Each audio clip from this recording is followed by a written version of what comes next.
So welcome everyone. Yeah, thank you. This is the Winter Woody Plant Identification webinar with Martha Holzheuer, presented by the Washtenaw County Conservation District as part of the Native Plant Expo Marketplace Speaker Series. I am Doug Reith, the Washtenaw County Conservation District Resource Coordinator and your host for tonight's webinar. If you're unfamiliar with us, the Washtenaw County Conservation District, sometimes WCCD for short, is a local government agency operating since 1948 with a mission to assist residents with conservation, management, and wise use of natural resources within Washtenaw County. In 2020, we passed a millage to expand our capacity and services and staff. And our programs include the Michigan Agricultural Environmental Assurance Program, conservation assistance for local, state, and federal cost share opportunities, educational opportunities, workshops around conservation, and our many annual resource distributions, including our tree and shrub sale, native plant sale, rain barrel sales, and more information you can find on our website. In particular, this webinar is part of our educational speaker series for the Native Plant Expo and Marketplace, which is coming up in June and brings together our local native plant nurseries, landscaping companies, conservation organizations, and much more. The event takes place in early June, June 4th. We will post a link here with more information. We have pre-sale going on now with over 100 native plants. In addition to our tree and shrub sale, you can purchase at store.washtenawcd.org.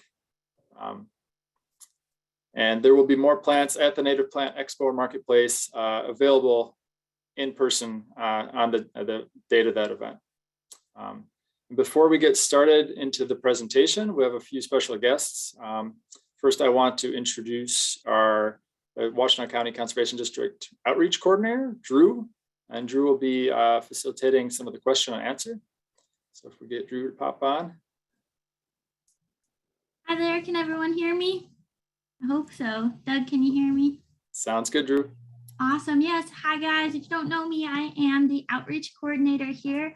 I'm going to be taking your questions throughout the presentation, keeping track of them for the Q&A session at the end of the presentation. Just a little housekeeping here. I will be keeping track of them in the Q&A, just like I said, which will be found at the bottom of your screen. It says Q&A. And what you can do is you can submit your questions, and you can even like other people's questions, comment on other people's questions, and feel free to pop those in whenever they come to you. And at the end, like I said, we'll be able to ask both Martha and Shikha those questions. So thank you. Thanks, Drew. So yeah, we do have some questions in already, and we have some people still rolling in. So welcome if you're coming in late. We're just introducing the Conservation District, and I'd like to introduce our special guest tonight is Dr. Shikha Singh representing the Jackson, Lenawee, Washtenaw Cooperative Invasive Species Management Areas, for short, JLW CISMA, which is our partner organization established to address invasive species across our region. So with that, we'll, Shikha, you pop on and introduce the JLW CISMA a bit more. Yeah, thanks for having me. I'm really excited to be here. I think we'll see, oh, there we go. We are an invasive species focused group, but you know, native stuff is also in our wheelhouse as well. We need to promote native stuff. Next slide, please. So just to kind of set up the whole issue of invasive species, I know a lot of you are rock stars in this area, but one of the things that we're really concerned about, you know, in Michigan is, you know, biodiversity, and bio means living. Diversity means a variety, and so together it just means biodiversity is the variety and variability of life in the area. And as you all know, Michigan has some really cool species, you know, birds, deers, and you name it, all sorts of you know, plants and stuff. So one of the things that's interesting is a really famous professor, Dr. E.O. Wilson, who unfortunately recently passed away. He he identified that on a global basis, the two great destroyers of biodiversity are habitat destruction and invasion by exotic species. And so it's a very relevant topic. And next. And so that brings us to what exactly is an invasive species. It can get a little bit confusing. An invasive species is one that is not native and whose introduction causes harm or is likely to cause harm to Michigan's economy, environment, or human health. And just a note of clarification, you can have non-native species that are not invasive. That just means that they're not from here. But invasive means to cause some type of harm in those three categories. Next. And so I coordinate the JLW CISMA, but there are other groups like me across the state of Michigan. I've been seeing a variety of folks from all across Michigan on the introduction panel here. And there is someone like me who represents each county. And so there is a map that is available. So if you just type in CISMA, Michigan, you'll eventually navigate to this map. And as you can see, we are this little pink area over here. And so if you advance to the next slide, you know, we are a group of partners. We are state funded, and we did get a new federal grant. So we are federal and state funded now. And we are a group of partners who are dedicated to the topic of invasive species. And we do a variety of outreach activities, you know, training seminars, you go to events. Next. Next slide. We also perform survey and management activities. We also try to be a local community hub for folks, you know, host information. We also do seminars. Next slide. And we also have some tools that are free and available to the community to borrow, things like knotweed injectors. I mean, those things are like $250. Maybe people don't want to use them all, you know, buy them themselves. So we do have some things that are accessible to the public, and they are housed in each of the conservation districts that we represent. So there is some stuff available at the Washtenaw Conservation District as well as the Jackson and Lenawee Conservation District. I think that's it for me. Yeah, thank you, Shikha. And Shikha will be joining us again after the main presentation with Martha for the Q&A. So if you have any particular questions about invasive species or control efforts, the Conservation District, as Shikha mentioned, does have an injector, and I'm the person to talk to about that. So follow up with me if you have interest with that. Next, I'd really like to introduce our new community forester, Summer Roberts. Who's popped down here, yeah. Thanks, Doug. Yeah, so the forestry program at Washtenaw County Conservation District is in its infancy, and it's just going through developing right now. So probably the biggest thing I'm working on is getting a pilot project about how trees are distributed and the services that they provide in 4 municipalities. We're looking at Bridgewater Township, Sharon Township, Ypsilanti Township, and the city of Ypsilanti. So if there are any residents who live in those areas and are on our webinar tonight, please check out this link that I think Doug is throwing in the chat. It goes to our forestry pilot project website, and you can sign up, or webpage, and you can sign up to receive an alert when the online survey becomes available, because local resident input is really what's going to make or break that project. So I'd love for anyone who's interested to please be a part of it. Also, I want to encourage all residents of Washtenaw County to please, reach out to me, especially forest or woodland owners. Let me know what WCCD could do for you to help make land management and management of your woodlands and forests easier. So I think, Doug, if you'd also drop my email in there, or you'll find it at the end of the presentation, please don't hesitate to reach out to me. I'd love to talk to you. So now I have the honor of introducing Martha. I was lucky enough to actually work with her. I was an environmental consultant for 5 years, and I was under the leadership of Martha, and I learned so much from her during that time. So I'm very, very excited for all of you to get a chance to spend some time with her. Martha is a landscape ecologist, and she's the owner of Nature Niche, a nature-focused gift and supply store in Midland.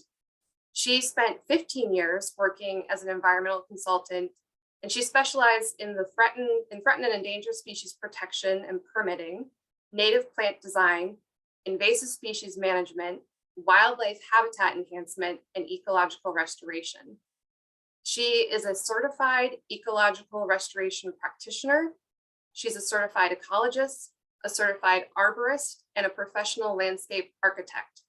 And she has maintained a great working knowledge of plant identification. I learned so much from her, a lot of plant ID with my time with her. And she's here today to teach us some tips and tricks and to get all of this up to speed. So Martha, I'll turn it over to you. Thank you, Summer. That was a great introduction. Is sound coming through okay? Sounds good, Martha. Great. Get your presentation started. Yep.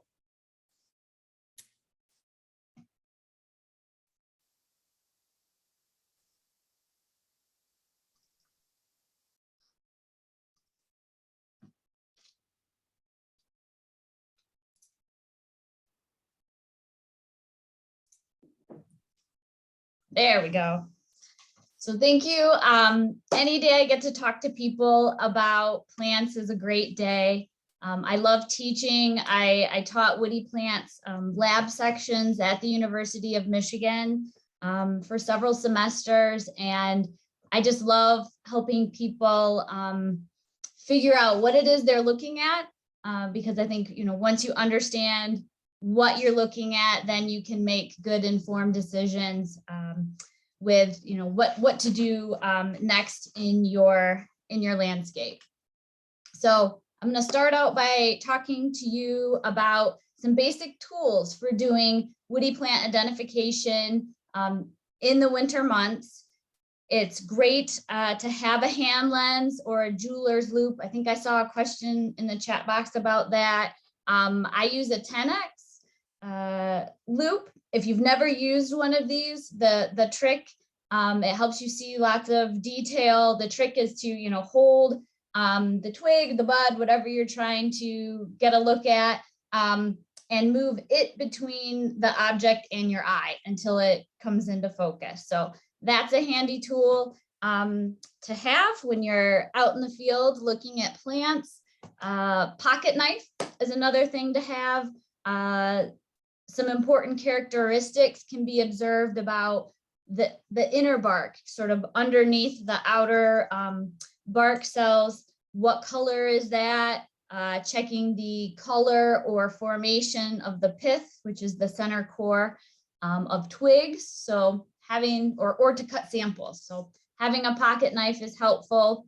Having a camera so you can take pictures and kind of study stuff back in the warmth of your home or office, or a bag for taking cuttings. I would just know where you are in the landscape and if you're allowed to do collecting or not. Of course, if you're on your own property, easy enough to collect some things to look at in more detail with references inside.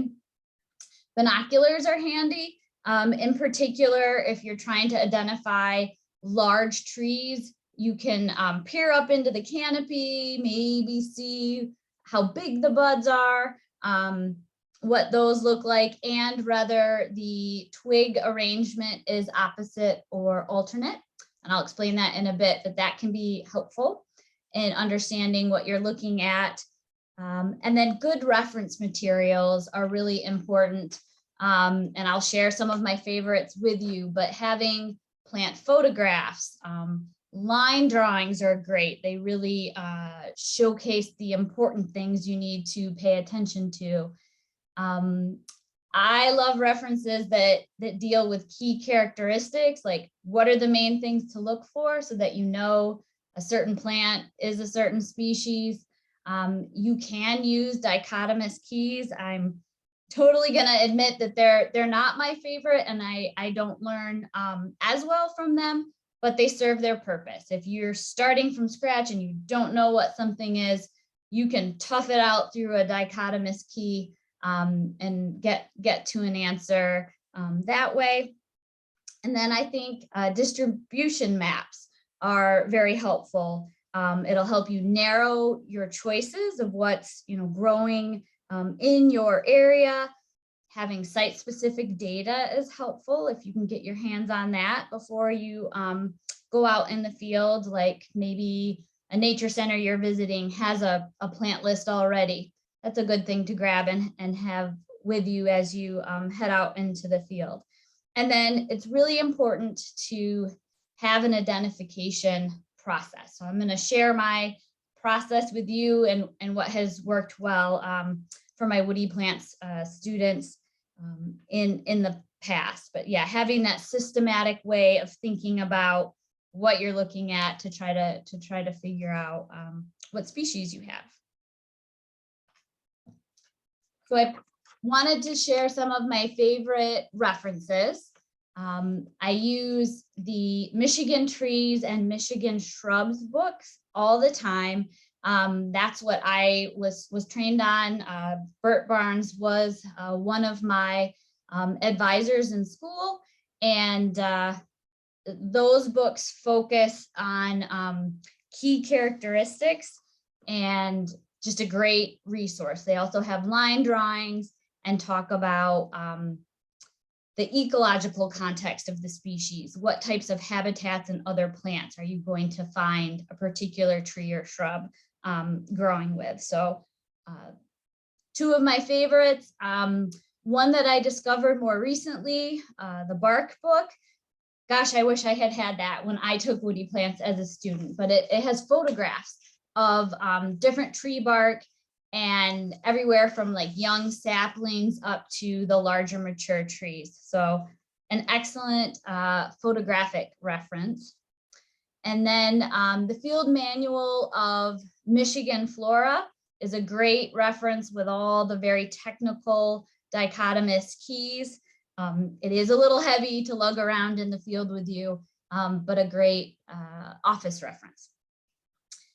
And then for websites, a few of my favorites, Michigan Flora Online is sort of the web version of that Michigan Flora manual that I mentioned. Again, dichotomous keys. It has photographs and county distribution maps, which are really helpful. You can also search this website by county and get a list, and you can narrow it by woody plants or non-native plants and get county specific species lists.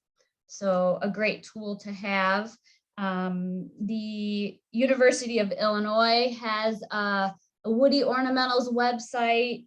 I like this one. It has pretty comprehensive photos for each species, shows what the overall habit or growth form is, leaves, buds, flowers, fruit, bark. So I like that resource. And the University of Connecticut has one that's searchable by traits, form and size, deciduous versus evergreen, fruit color, and some site characteristics. And then lastly, I'm providing the link for a non-technical winter key to 50 common trees. I like this one because it doesn't have all of the botanical jargon in it. So it's a good, if you've never used a dichotomous key, that might be a nice one to start with. All right, so our winter woody plant ID process. The most important part of your process when you're looking at something and you don't know what it is to not panic. I've seen my woody plant students do that. You just have to take a deep breath and say, okay, I'm gonna figure this out. And so some things that you should take into consideration, you wanna make the most of what you have out in the field. Site characteristics are very helpful. So think about, okay, where am I in the landscape?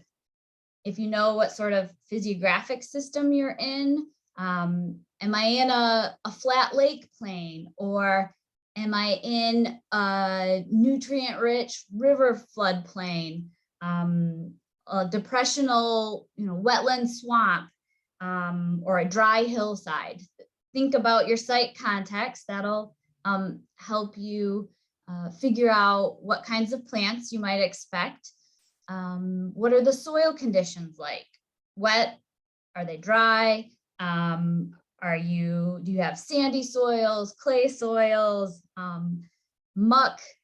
That'll dictate in part what kind of woody plant species you might encounter. Also think about associate species. And by that, I mean, what species commonly grow together. And Michigan trees and shrubs, like I mentioned, those references are good at providing that information. I also like Michigan Natural Features Inventories. Their website has natural community abstracts, which go into great detail about different types of landscape ecosystems and what type of vegetation, the overstory, the understory, the ground cover, what you might find in different types of ecosystems. So those are all good things to think about. Think about in general, what's the size and the habit of the particular plant you're looking at? Is it short? Is it tall? Does it have multiple stems? Is it, you know, more of a shrub than or just a single one for trees? And then what is the bark texture and color like? So is that bark flaky or peely, ridged? Is it smooth, dark in color, light in color? And then look for leaves and fruit. A lot of times fruit might persist on the plant into the winter months or be readily observable on the ground underneath. So I am not above getting down on my hands and knees and crawling around and looking for fruit or leaves under a particular, especially tall trees, you know, when you don't have access to the buds. Definitely crawled on the ground plenty to try to make myself feel better about identification on something. So you want to stick to your woody plant ID process and develop an eye for detail. I think plant identification in general, it's all about your ability to observe details and differences to get down to that species identification. So the first main question, so I'm presenting this as a series of questions that you kind of ask yourself when you're observing something. And the first main one I encourage folks to start with is branch arrangement or bud arrangement. The buds grow into branches, so they're one in the same. And is what you're looking at opposite, alternate, or world? And the reason that's important is that in the woody plants world, at least, there are many fewer things that are opposite or world. So let me describe that for those of you completely new to plant identification. Opposite means you have buds, leaves, branches that are paired opposite each other at a node where they meet at the stem. Alternate, they alternate going up. So you only have one leaf, one bud, one branch at a node. And then world is basically opposite, but you have three or more leaves, buds, branches coming off at a node. And that's a basic place to start, and you can rule a lot of things out if something is opposite or world. You definitely narrow your field of choices. And then, does it have a lot of branches? Is it a really twiggy thing that I'm looking at, or is it sparse branching? Like density can help with identification. And then twig characteristics. So what's the size or the shape? Some species have really zigzaggy twigs or fine or very thick, beefy twigs. What's the color? What's the epidermis? So that's the skin of the twig. And some things have a peliepidermis, which can be a key characteristic. They can have lenticels, which are air exchange, gas exchange structures that are like little bumps on the twigs. Hairy or not, can help you with an identification. And then also pay attention to the scars that you see. And when you're looking at a twig, there are lots of types of scars. You can have leaf scars, which is where the stem of the leaf attached to the twig. Within that scar, you have bundle scars, which is where the vascular tissue was connected. At the ends of the twigs, you can have scars from like where the bud scales, like last year's terminal bud was, and have scars from that. And what those look like can be really diagnostic. Like when we taught black walnut, we said, well, the leaf scar kind of looks like a monkey face or ET's face. So the way the bundle scars were arranged. And then you can also watch out for armature. So some twigs are armed and dangerous, and they could have prickles, spines, or branched thorns, and many fewer things have those. So that can help you with identification, as well as the pith. So the internal core of the twig, color can be important. Is it like chambered, sort of split up into different segments, or is it solid? Or sometimes the cross-sectional shape of that can be helpful. And then odor. I love scratch and sniff plants, and like to use odor as like that last, yep, I'm pretty sure that's what that species is. And bud characteristics. So a lot of my woody plant students wanted to focus on leaves. In the winter, buds are your best friend. So you definitely want to become familiar with the buds of different species. What's the size? What's the general shape? Color can be helpful. Does it have scales? And if so, how many and how are they arranged?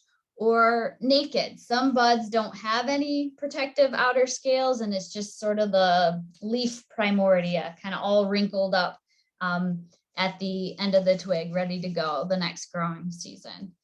And then persistent fruit. So what's the type of fruit? Is it fleshy? Is it dry, like an acorn nut? And then what's the color? And fruit arrangement can help too. And I've provided, it's a little more technical, but there's a graphic here of different types of fruit arrangement. And I also wanted to share, so I had mentioned that there are many fewer opposite or world species. And so this little mnemonic was something that sort of has grown over the years I've been doing this. I've heard this at different plant identification courses, and it goes, old Clem shepherds, madcap addocks, big ruby honey horses, buck you in the bladder, wahoo! And different parts of that stand for all the things that are either opposite or world that you might encounter in Michigan. So Ole is for the Olaceae family, and that includes ash and privet and lilac. I've provided the Latin the genus name here, but that's what the types of plants that fall in that family. Clem is for clematis. Shepherds is for Shepherdia. Common name is soapberry. MAD is an acronym for maple, ash, and dogwoods. Cap addox is a shortening of the Caprifoliaceae and now the newer Adoxaceae. They've split some things out since I first started learning about woody plants. But those families include things like honeysuckle, snowberry, elderberry, and the viburnums, which also are known as like arrowwood or nannyberry. Big is short for big Noniaceae, and catalpa falls under that. So that's one of the few species you'll encounter that it's naturalized in Michigan, and it's whorled in its leaf arrangement.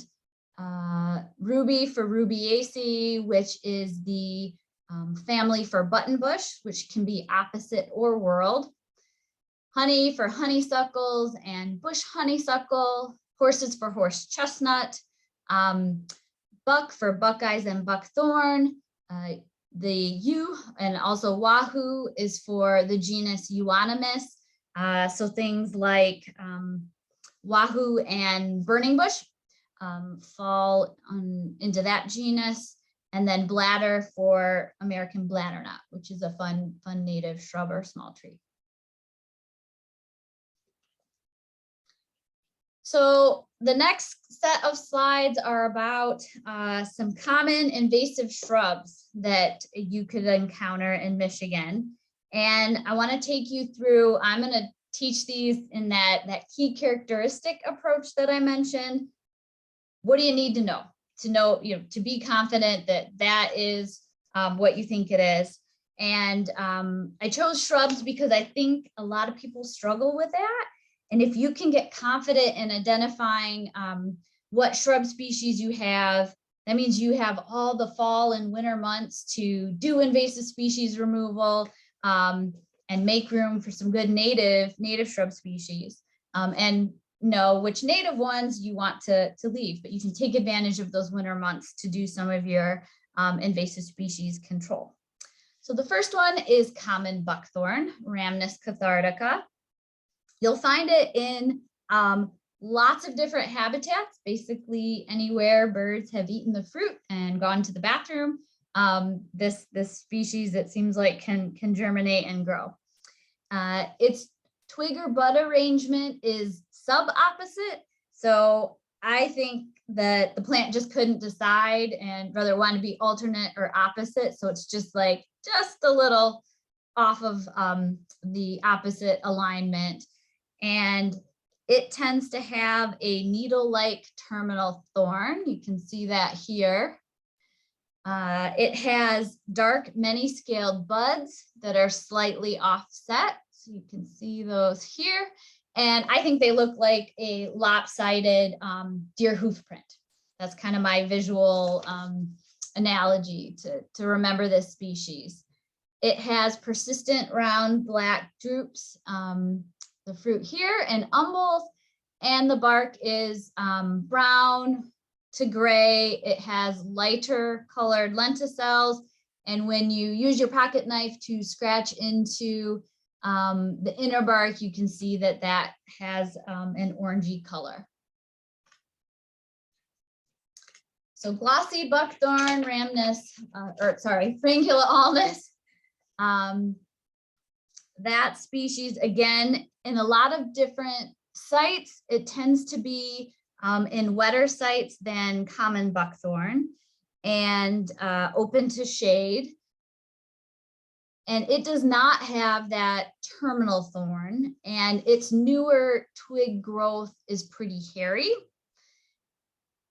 The buds are naked. So this is what I meant, no scales, just sort of that shriveled, the leaf primordia ready to go for next year, that it's tan or rust colored and hairy. And I've heard this compared to like a watercolor paintbrush, if that helps. I think its buds look like that. The fruit's persistent and round, red to black, and occurs in the leaf axils. And the bark is, again, brown to gray, lighter lenticels. And when you scrape into that inner bark, you have that yellow color again. Autumn olive, Elaeagnus umbellata, another invasive shrub species, also pretty ubiquitous in the landscape. It thrives on infertile soils, open to moderate shade. This was planted on purpose decades and decades ago for soil erosion control, wildlife habitat. Now we know better. It is alternate in its arrangement, and the twigs are thorny. They're covered in silver to coppery colored scales, and the buds also have that silver and copper scales. And I think the terminal bud, it's kind of lopsided with a small side and a big side. I think it looks like a crab claw. And when I was teaching this shrub, I said, remember this one as the princess shrub. It has a lot of bling with all of those silvery scales all over it. And the fruit is olive shaped, red to yellow colored drupes, again, with shiny scales in the leaf axils.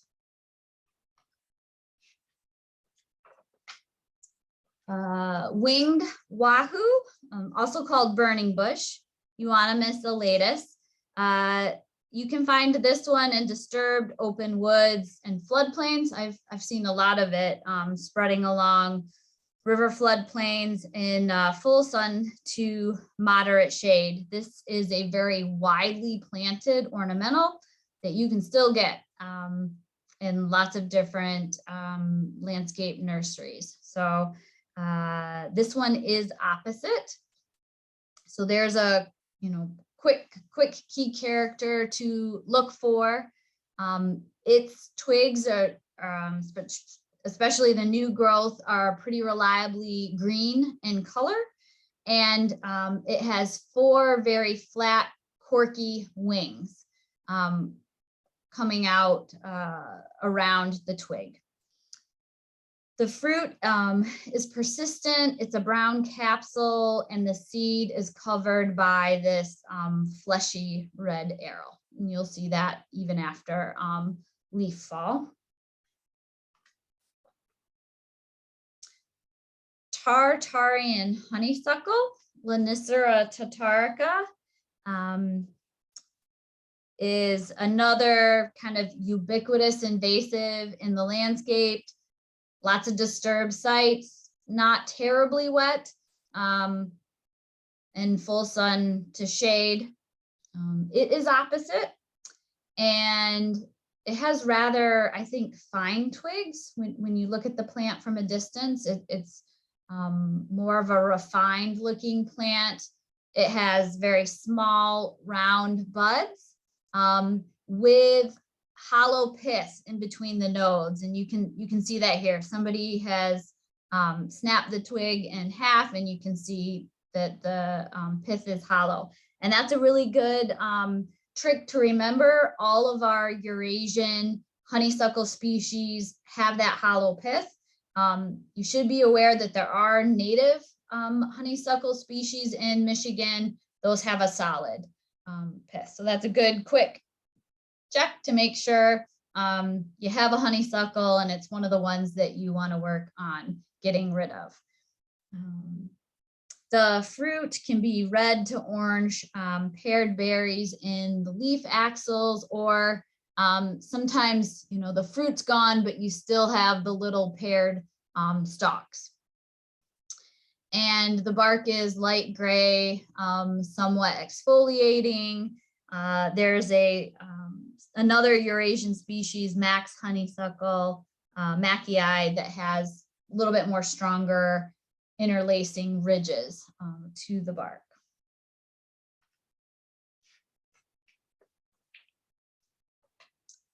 Japanese barberry, Berberis thunbergii.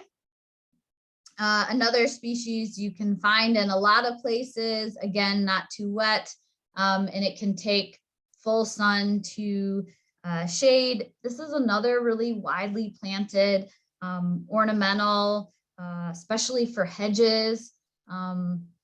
And I think you can still pretty easily buy this one in mainstream horticultural trade.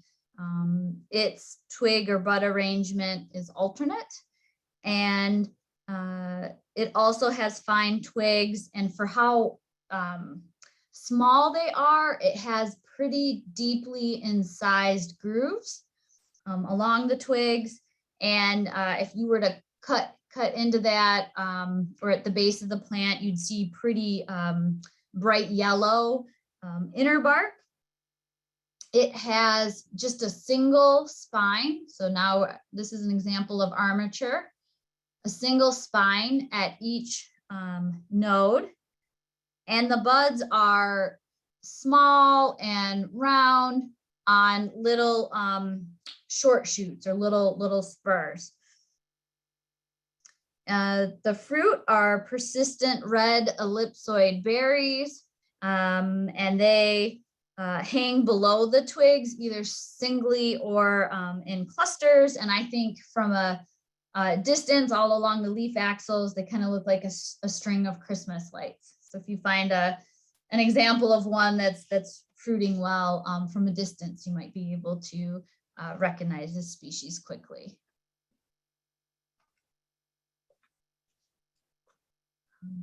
Multiflora rose, Rosa multiflora, another plant I'm pretty sure planted on purpose for different reasons. Now we know better as well.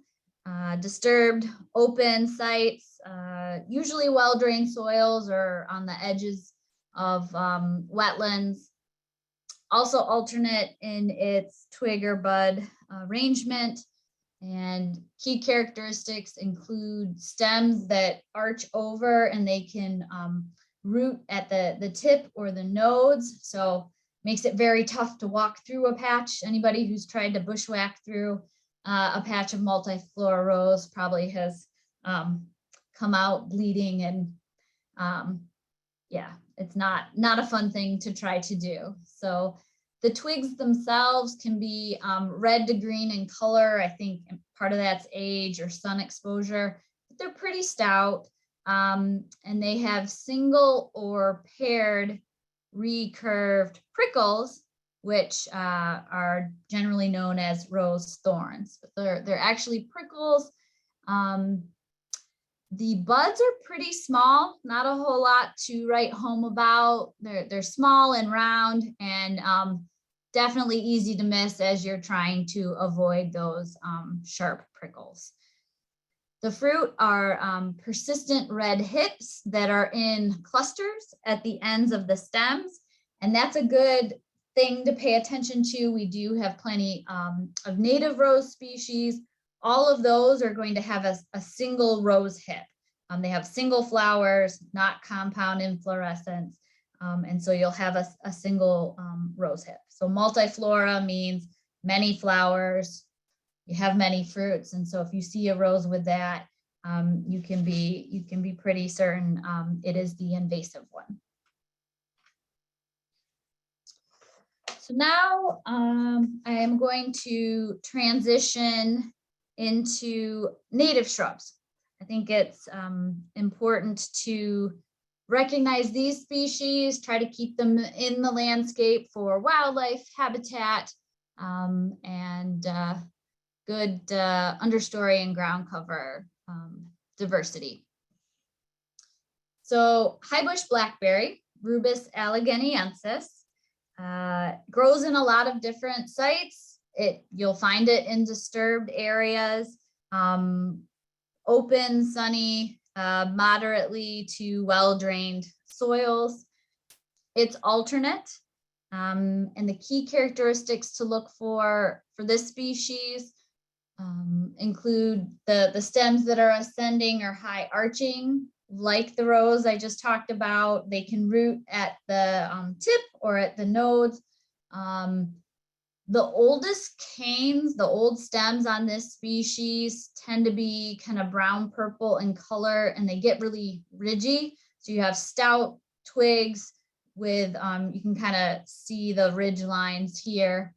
And they are covered in stout, broad-based prickles that can be straight or recurved. The younger stems, like you can see here, are glabrous, which is just a botanical term meaning hairless, and green to tan in color. The buds are large and have multiple scales, and they're pointed. And a lot of times in the winter, when the leaves fall off, you still have that leaf petiole, that leaf stem sticking off there. So that's a good way to help tell them apart from something like multiflora rose, which has those little round buds, not much to look at. These guys have the larger multi-scaled pointed buds. And you may see persistent aborted fruit or flowers in racemes. So in a cluster at the end of the stems, this particular species, it's a aggregate of black drupes and black berries. The fruit pulls off and the receptacle stays in the fruit. So there's a pithiness to the fruit on this species. Wild red raspberry, Rubus strigosus. You can find it in similar habitats. It tends to be on more nutrient-rich sites, and I would say like microsites with moist to wet soils. It's also alternate, and key characteristics for this species, again, the arching stems that root at the nodes or the tip. This particular species is covered in a glaucous bloom, which is, again, another fun botanical term. Botanists have so many terms. It means waxy, like a waxy substance. It's usually lighter in color. You can often like rub it off with your finger, although I wouldn't do that on this species because it is covered in a whole bunch of really dense prickles and bristles. But from a distance, that glaucous bloom makes the plant, the stems appear kind of red purple in color. And then having all of those weak glandular bristles, and they can be very dense on the new growth. And then there are small hooked prickles as well. So you can see those features here. That makes me think of this species. I call it the pipe cleaner rubus, the way the armature is. The buds are, again, large, multi-scaled, pointed, might be subtended by that dead leaf stalk. And on this one, the fruit, the receptacles may be persistent, and you have short prickly racemes at the end of the stems, which is the inflorescence. And the fruit on this one is a red aggregate of drupes. And this one detaches. If you think about eating a raspberry and it's hollow in the middle, the receptacle, the pithy part of the fruit stays on the plant. So you might have that in the winter as a characteristic to look for as well. And one more rubus, the black raspberry, Rubus occidentalis. It, again, disturbed sites, open to moderately shady, kind of moist to dry. Also alternate like the other ones. This one, the stems are round, smooth and arching, can do the rooting. Like the other species, this one is also covered in a glaucous bloom, that waxy substance. And from a distance, I think depending on sun exposure, it can look like this really pale green to a blue purple in color. This one is more sparingly armed than the red raspberry, and it has slightly hooked broad-based prickles to watch out for.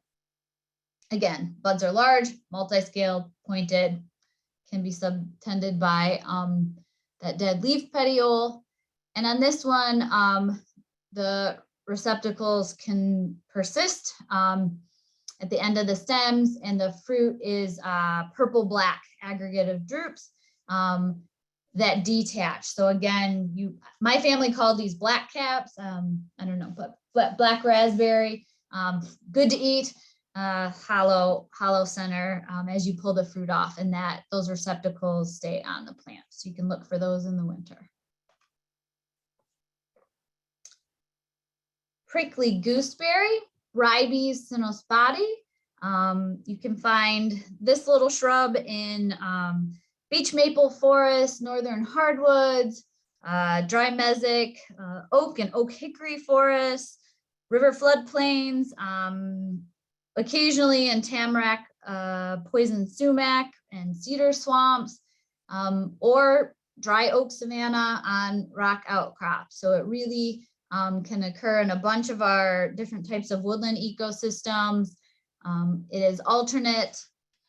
The key characteristics for this one include low erect to spreading stems. This one doesn't get, I'm not sure I've ever seen it more than hip high. It tends to be a smaller shrub, and along those twigs, you have 1 to 3 slender spines at a node, and then you have lots of prickles in between the nodes. So 2 different kinds of armature on this species.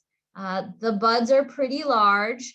And I think of them as sort of that paper bag brown color. So the buds can be helpful on this one as well. And the fruit is a round, long prickled red purple berry in clusters of 1 to 3. And sometimes it doesn't develop completely, and you might find sort of a aborted, shriveled version of that on the plant in the winter. Staghorn sumac, Rus typhina, is something you might find in disturbed open sites. It can grow xeric, very dry to dry mesic along forest edges and in openings. It does quite well on droughty and calcareous or basic soils, and swamp margins. It's not going to be in the middle in like the wettest part of a forested wetland or a bog or something like that. And you commonly see it planted along our highways. Its twig and bud arrangement is alternate, and key characteristics on this species, from a distance, it's a tall clonal shrub, and that just means you have many stems coming out from like one individual. They're all genetically identical and all connected. And the bark is smooth and gray, and you have many stout, densely velvety pubescent twigs. So soft, hairy twigs. They're very beefy. You know, from a distance, there's pretty good size to the twigs, and I think they have sort of that deer antler appearance to them. And then I never get that far, but if you want to check yourself on ID, you can also cut into the twig and look for a mustard yellow pith. But big beefy twigs that are fuzzy those are good key characteristics. You can also look at the buds. They are tan and round and also velvety pubescent.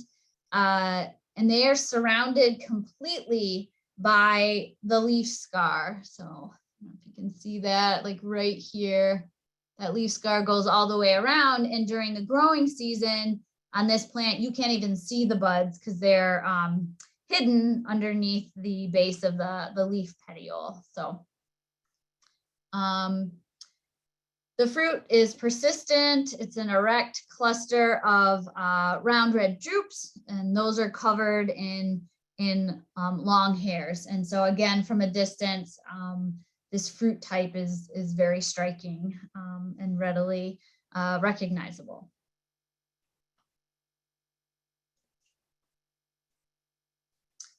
Tag or speckled alder, Alnus incana, or I learned it as Alnus rugosa. Those taxonomists, those plant taxonomists keep changing things. They do genetic studies and change names, and it's hard to keep up.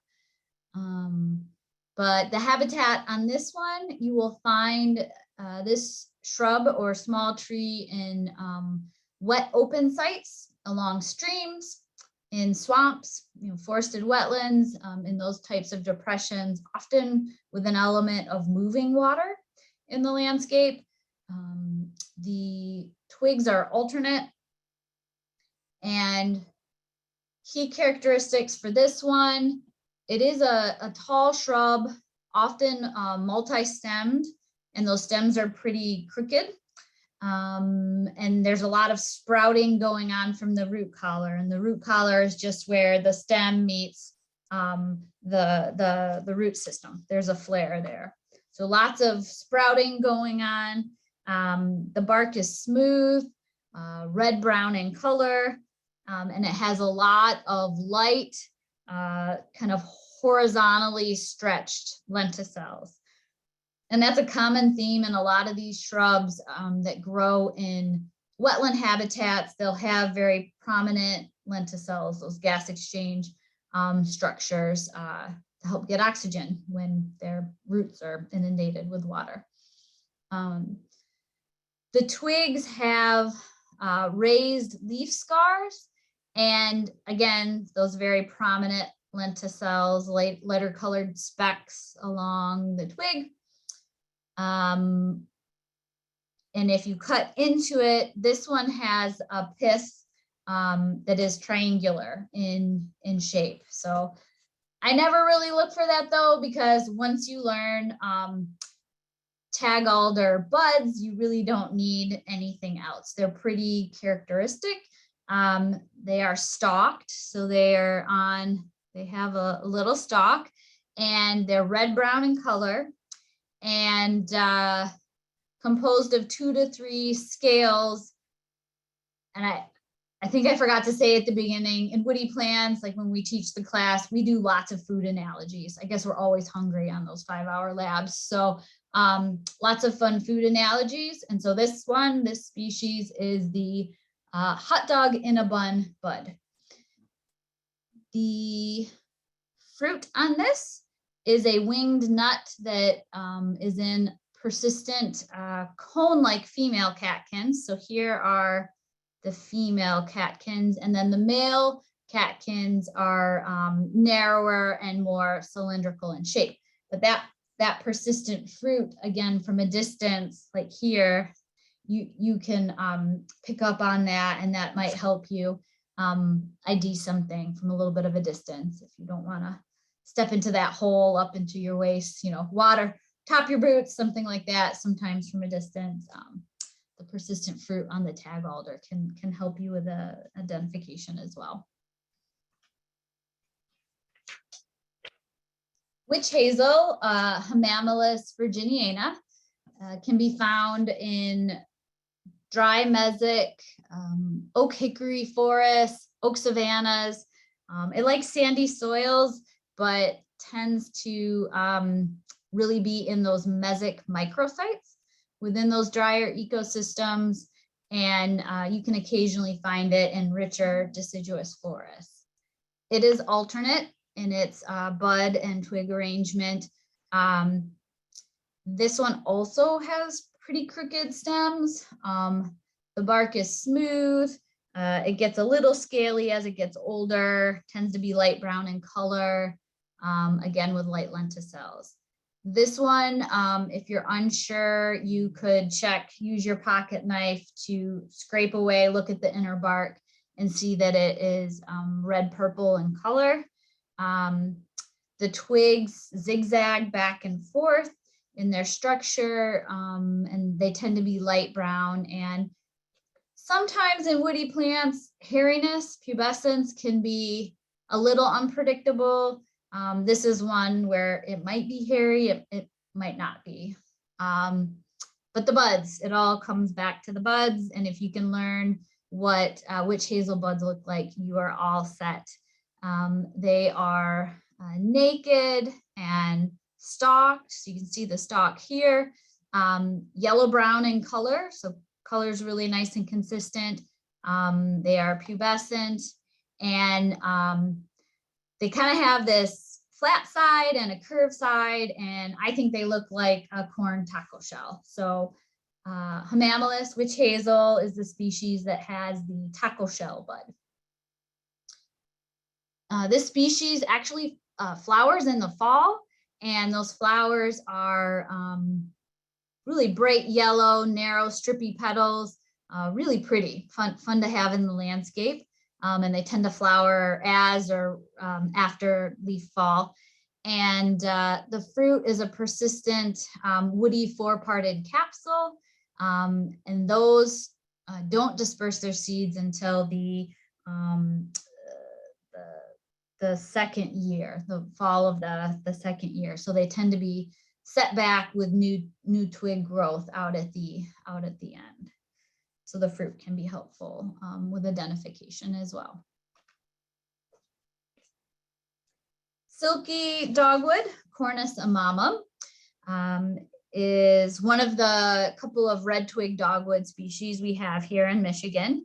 And you'll find it in open wet habitats, marshes, forested wetlands, bogs and fens along lake shores and stream banks. It is opposite, as most, except for one species of dogwood, most dogwoods are opposite.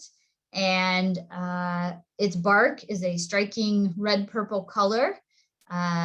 Older shrubs can be kind of grayer, the older stems gray at the base, but the vast majority of the plant will have that red purple color. The twigs can be green to red purple, and the newer growth tends to have a silky pubescence, hence the common name. And I like to check, because there's another red twig dogwood, I like to check pith color. So you want to check 2 to 3 years back on some of the larger twigs, cut it open with your pocket knife. And I like to see that brown pith to finalize my identification on this species. And my little memory trick for this one, I always think my mom has brown hair, Cornus amamum has brown pith. I don't know if that helps, but that's kind of how I got it down. The buds are small and velvate. That's pretty typical of the dogwoods. Two scales that look like, I think, little bird's beaks. And the fruit is round blue to white drupes in a chyme, which is a more complex fruit structure, but that's what they look like there.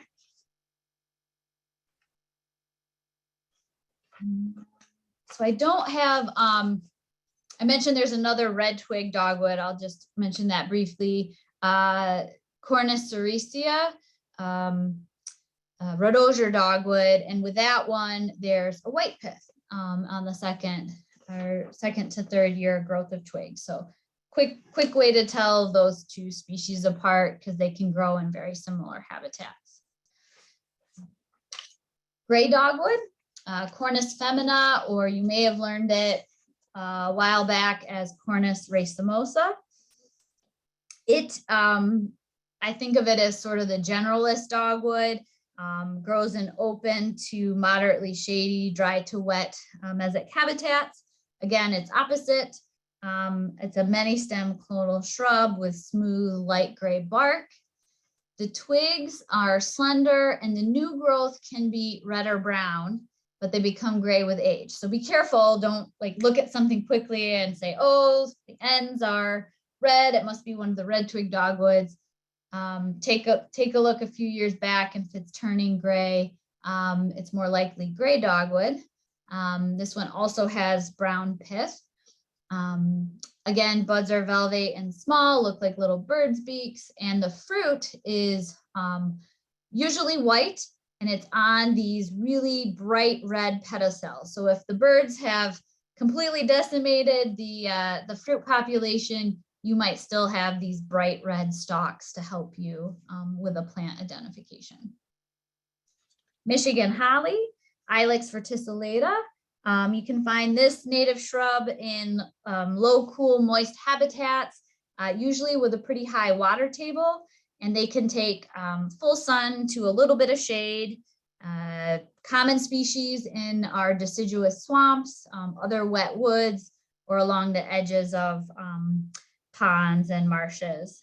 It's alternate in arrangement and key characteristics. It has smooth, thin, I think kind of blotchy bark that's olive green to gray with warty lenticels. The twigs are slender, dark olive, again with lots of those warty lenticels. And this species has that peeling epidermis, so that light kind of flaky skin look to the twigs. That's really important. The species, if it doesn't have fruit on it, the species doesn't have a lot of good key characters. So remember that one. The buds are minute. They are dark brown with scattered white hairs. You really need a hand lens to see that. So tiny little buds, hard to see. And the fruit is persistent, round, bright red drupes on the female plants. So this species is dioecious, which means you have plants that have only female flowers. You have plants that only have male. You need both, so buy lots if you're trying to get this species in your landscape so you have that neat fruit production. And I have to say, this is the one that my students always forget. So if you're in a wetland and you're looking at a shrub and it's alternate and you just can't figure out what it is, think, maybe it's Michigan holly that I always tend to forget.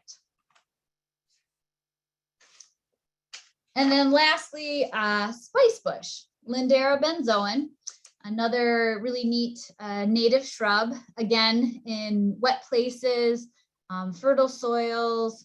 It can take some moderate shade, does well in mucky soils, and deciduous swamps, sometimes in beech maple forests as well. It is alternate, thin gray bark, again with corky lenticels.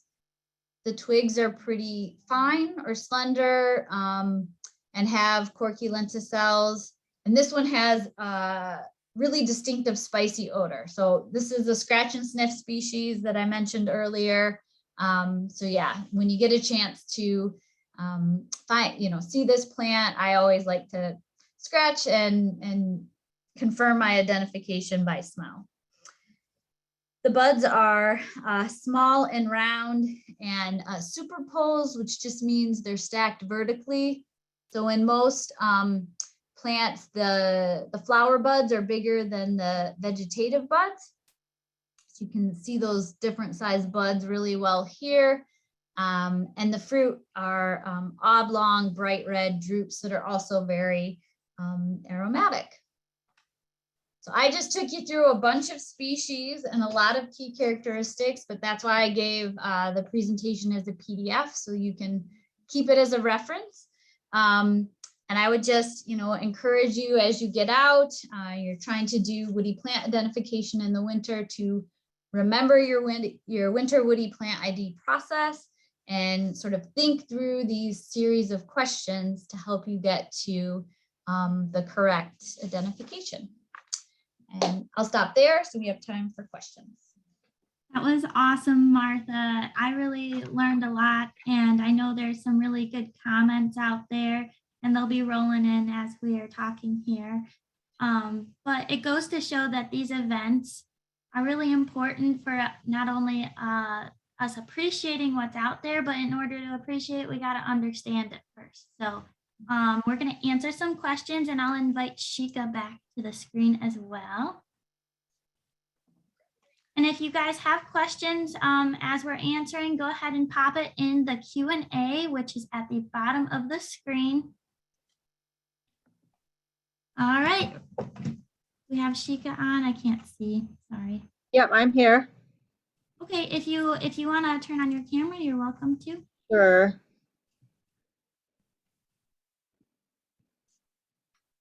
Awesome. And I'll try to direct these as much as possible. First question, Patricia wants to know, can you have native plants that are too successful? Ooh, that's a good one. Martha? Yeah. Do you want Yeah, to answer? I would say yes. Trying to think, cut plant comes to mind. Red maple that I studied for my graduate work, a lot of people consider that. With fire suppression, kind of invading into what used to be more fire dominated landscapes. So yeah, we've changed the way natural disturbance happens on the landscape. And so some native species have taken advantage of that. And red maple coming out of its normal wetland habitats up into a lot of our drier forested ecosystems would be an example that comes to mind. Yeah, which can affect diversity out there. And I know that there were some comments in the chat about a few surprising natives that you mentioned during the presentation that they thought was invasive. And, you know, natives can be aggressive too, but not considered invasive, right, Shikha? Yep. Yeah. So next question, Ron wants to know, can you suggest fast-growing native species to restore understory / shrub zone after invasive removal, especially around edge zones? I'll open that up to both of you guys. Really fast growing. The three rubus species I mentioned, the blackberries and raspberries, will establish and grow really quite quickly. Trying to think what else would be fast growing. Basically, if you, most shrubs are decently fast growing, and if you have an edge zone that gets good light, or you've done invasive species removal and you have a good gap in the overstory canopy, there are many species that could work well in that situation. Different native viburnums, things like that. And Shikha, do you want to add to that, like replacing natives or replacing invasives with natives? yeah, you know, that was a great answer. So I really appreciate that. You know, again, with like raspberries and stuff, they can get out of control a little bit. So you do have to kind of, you know, be careful. I can go online and drop a link in the chat, but there are some good websites out there where you can actually like look and put plants and based on soil, shade type. One of them is out of MSU, so I'll drop a link in there. I know that's not exactly edge type species, but it is helpful. So maybe that might be a resource that you guys would benefit from. So give me a second and I'll try to dig that up. Yeah, That sounds like a really good resource, and knowing, yeah, what your soil type is. Do you have dry, acid, you know, sandy soils? Vaccinium, blueberries are another, you know, good native shrub species. Oh, perfect. Thank you so much. On to our next. Randall, will you be explaining what an injector is / does? And I think this should be directed towards Shikha. Yeah, so I did drop a point in one of the answered questions, but just to kind of go quickly, it's a great way to really put herbicide directly at the roots. And so this is something that we use for species like Japanese knotweed, and Japanese knotweed is a hollow stemmed plant. I can't really can't really show myself with the background, but it's a hollow stem.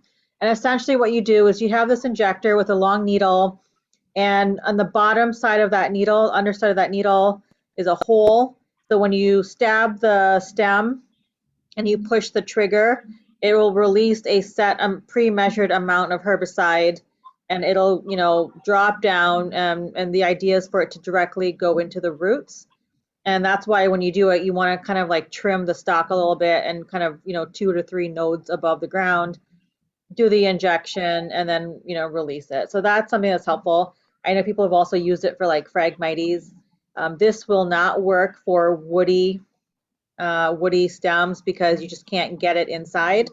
And the fact that the middle of the woody stems are dense, you know, very like hard. And so you cannot, like the injection will not, you know, release that herbicide in. And in those cases, you would want to rely on things like cutting a stem, cutting like a woody, you know, stem, and then dabbing it with herbicide on that cut stump. Or if it's a really small, thin stemmed, you know, shrub or bush, you could apply herbicide around the bark, because that's where the nutrient flow goes, on the outside, as opposed to the middle part. Awesome. And I know with that Japanese knotweed, you have to go back in a couple times with the injector too. Exactly. So that's the one thing that I would say is that really know your species. So Martha, you did an amazing job. Thank you for that. And it's really helpful. The more you know, and if you know what you're dealing with, you're able to come up with a better and more effective management plan. What's an effective treatment method, what you should use, when you should use, because some things like Japanese knotweed, you're going to want to treat in the end of summer when the sap is going downwards. But for some other species, you could afford to treat them in, you know, fall, winter, you know. Thank you so much. And I know that there is a site out there too where you can be quizzed on your invasive species too. I can't think of the website right now. Misson has a good one. If you go There to we go. Thank you. Yeah, MIS. Yeah, it's a good way to learn. Yeah. Awesome. So next question. Mary would like to know, can you suggest a dichotomous key for tree identification in winter? I'll point this towards you, Martha. So a key, that was the question. Dichotomous key. I in my if I scroll back quickly under my resources, I would start with this non-technical key if you know you're dealing with a tree species that has a lot less jargon, but like Michigan trees, Michigan shrubs, they do have keys in them as well as sort of that key characteristic. And then specific to Michigan, you can use Michigan Flora online and use that technical dichotomous key to get yourself to an identification. Wonderful. I hope that Wonderful. answers. And if any of the participants have some really good keys or books that they suggest, go ahead and throw those in the chat too. Mm-hmm. We all have our things. Mm-hmm. Awesome. Next question from Alana. Thanks for mentioning the odor. She's talking about when you were scratching the key of scratching it and smelling it. Thanks for mentioning the odor. She says, smell is my personal best tool and I rarely see it mentioned. Any resources that use odor in ID? I think so. I want to say in Michigan trees and shrubs, it might be mentioned like under the key characteristics. Let me see if I can just like off the top of my head mention some. So not everybody can smell this, but cherries have a very distinct bitter odor. So when I'm looking And I think it's a cherry. I like to scratch and sniff and be like, whoo, yeah, that is. What else? So spice bush, prickly ash kind of has a lemony scent to it. That's not a species I covered, but a good native, well-armed shrub as well. Tulip tree kind of has not tulip tree, sassafras, smells like Fruit Loops, or kind of has that, it has a very pleasant odor. Heard that too. I have a comment here. You can actually walnut? taste. Taste. Okay. Yeah, so like when you're looking at oak species, black oak, the inner bark, you can actually use a pocket knife and taste that, and it's very bitter compared to like red oak, which kind of tastes like you're chewing on a toothpick. It's not, you can't really taste much. So yeah, smell and taste. As long as, just make sure it's not poison ivy or something like Right. that. Put it in your mouth. That's a good way to Close say your it. nose. And Shikha, I know that some invasives have some smell. What does tree of heaven smell like? I forget. Yeah, that one it tastes like peanut butter, like a rancid peanut butter if you snap it. I honestly don't think it's that bad, but I think when I was doing my master's, I autoclaved sewage and all sorts of water. So I think my nose is like, I know what really, really, really bad smells like. So I think in context that, like the tree of heaven doesn't smell as bad to me. Okay. Maybe But that's I the think key. old peanut butter, maybe like rancid peanut butter. Perfect, thank you. All right, on to our next.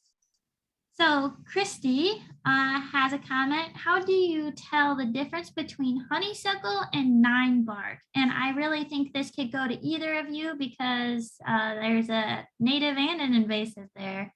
Although we have native honeysuckle, right? So my first thought on that one is, let me take you back to the process here. First question to ask yourself, is it opposite or alternate? And you can separate those two species very quickly and easily. Honeysuckle is opposite, nine bark is alternate. So that's a very quick and easy way to tell those apart. Nine bark, the bark tends to get kind of shreddy, peely, and have different colors, where the honeysuckle is more kind of consistent in its bark coloration. And I haven't cracked one open, but I'm assuming nine bark has some sort of solid pith, and I don't think has a hollow pith that you would be looking for in the Eurasian honeysuckles. Yeah, opposite or alternate, it can do so, that quick little question can help you so much. Yeah. Just Anything to add? no, I mean not for that species, but one species that I guess you didn't ask, but it's bittersweet, and so we do have a native American bittersweet. So one of the telltale signs for that, I mean, obviously look at the leaves, like what you're saying, but for that species, the Oriental bittersweet has like the red berries and like the yellowish seed coat, and they're kind of like all over like the stem. Whereas the American one, it's like that reddish berry, but it has like an amber, like a dark reddish orange seed coat, and they tend to be more clumped at the end, like the berries are more clumped at the end of the branch.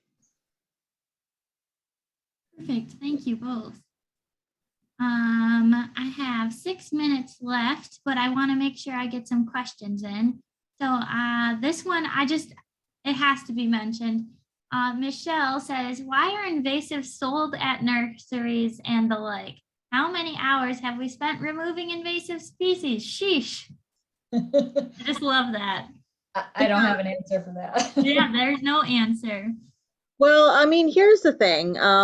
With invasives and natives, it's sometimes you don't really realize that they are invasive until they become invasive. And then you have other things where it's there's an economic value to them. So some of the thistles and some of the name just escapes me. It's tip of the tongue, but it's some of like the honeybee lobbies. Like they love it because it's good for the bees and they produce their own kind of honey. And so then you kind of balance, well, what happens, we're talking about pollinator species, and some invasive like take away all the pollinator things, but some of them are actually good. So it's finding that balance of what's good for, one group may not be good for the other. And so lobbying, there's a lot of lobbyist groups and they have economic power. Sorry, yeah, spotted knapweed. And there's a lot of power in that kind of sense. So you get policymakers trying to like balance the needs. It's a very complex situation, and sometimes you shake your heads, but sometimes you don't really want to like stop someone's livelihood without considering it, because it is someone's livelihood, right? So that's not the greatest answer, but there's some considerations to maybe think about in that sense. Thank you very much. Let's do another question here. So Heidi wants to know, is there any mulberry tree that is not invasive? The local birds love my weed mulberry trees. So there is red mulberry, a native tree species that I think is actually state threatened. I've seen it once in the landscape. It likes river floodplains, but so hard to get a state threatened species. But definitely if you have it, conserve it. And that's the one that comes to mind. The birds love that one too. Awesome. And we have so many questions and we really appreciate you all adding to this, but I'm going to have to say thank you to both Shikha and Martha and hand it over to Doug. Thank you, everyone. Thank you. This is so exciting, everyone. We had over 120 people. So when you're out in the woods alone on a cold day looking at twigs, know that you're not alone. We're all out there with you too. So many great questions. We're tracking the Q&A. I copied the chat, so we'll be able to follow up if there's anything pertinent. But before you disappear, I just want to promote that we have some great upcoming events. Again, this is a speaker series, part of the Native Plant Expo and Marketplace. And with that event, we are doing pre-sales. So if you can navigate to store.washtenaw.cd.org, you'll see we have tree and shrubs, native plants, some of those that were mentioned tonight for sale that will be available to pick up this spring. We have more in the speaker series coming up.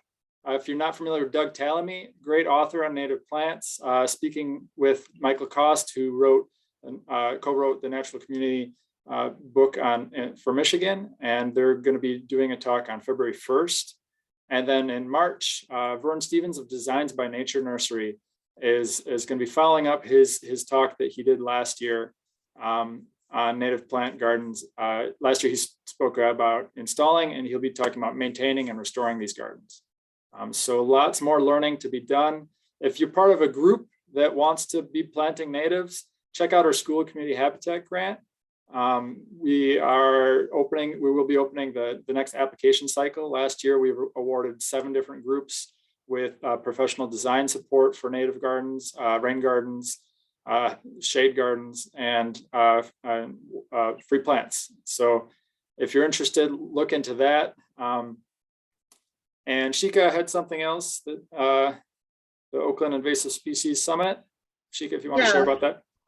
Just really quickly, the area CISMA, so the Southeast CISMA, there's about like 5 of us. We're putting on a really cool summit.